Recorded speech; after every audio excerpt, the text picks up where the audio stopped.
Number ১ Soumya Sarkar, number ২ Tanzid Hasan Tamim, number ৩ Parvez Hossain Emon, number ৪ Najmul Hossain Shanto, number ৫ Towhid Hridoy, number ৬ Mushfiqur Rahim, number ৭ Mahmudullah Riyad, number ৮ Jaker Ali Anik, number ৯ Mehidy Hasan Miraz, number ১০ Rishad Hossain, number ১১ Nasum Ahmed, number ১২ Tanzim Hasan Sakib, number ১৩ Taskin Ahmed, number ১৪ Nahid Rana, number ১৫ Mustafizur Rahman. বাংলাদেশের প্রথম ম্যাচে মুখোমুখি হবে বাংলাদেশ বনাম ভারত।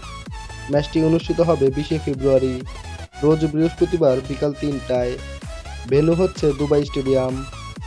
বাংলাদেশের দ্বিতীয় ম্যাচে মুখোমুখি হবে বাংলাদেশ বনাম নিউজিল্যান্ড। ম্যাচটি অনুষ্ঠিত হবে ২৪শে ফেব্রুয়ারি, রোজ সোমবার বিকাল ৩টায়। ভেন্যু হচ্ছে রাওয়ালপিন্ডি স্টেডিয়াম। বাংলাদেশের তৃতীয় ম্যাচে মুখোমুখি হবে বাংলাদেশ বনাম পাকিস্তান। ম্যাচটি অনুষ্ঠিত হবে ২৭শে ফেব্রুয়ারি, রোজ বৃহস্পতিবার বিকাল ৩টায়। ভেন্যু হচ্ছে রাওয়ালপিন্ডি স্টেডিয়াম। ২০২৫ চ্যাম্পিয়ন ট্রফিতে বাংলাদেশের শক্তিশালী দল দিয়েছে নির্বাচকেরা।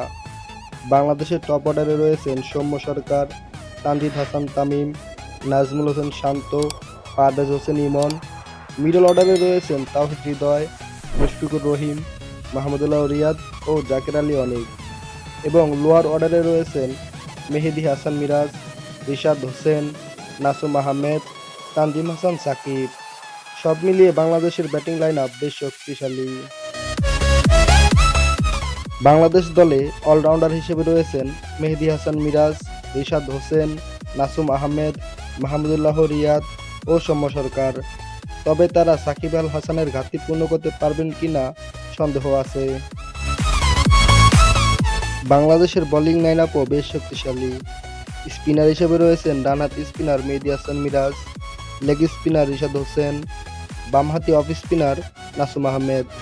ডানহাতি বামহাতি কম্বিনেশনের সাথে leg spin off spin combination রাখা হয়েছে।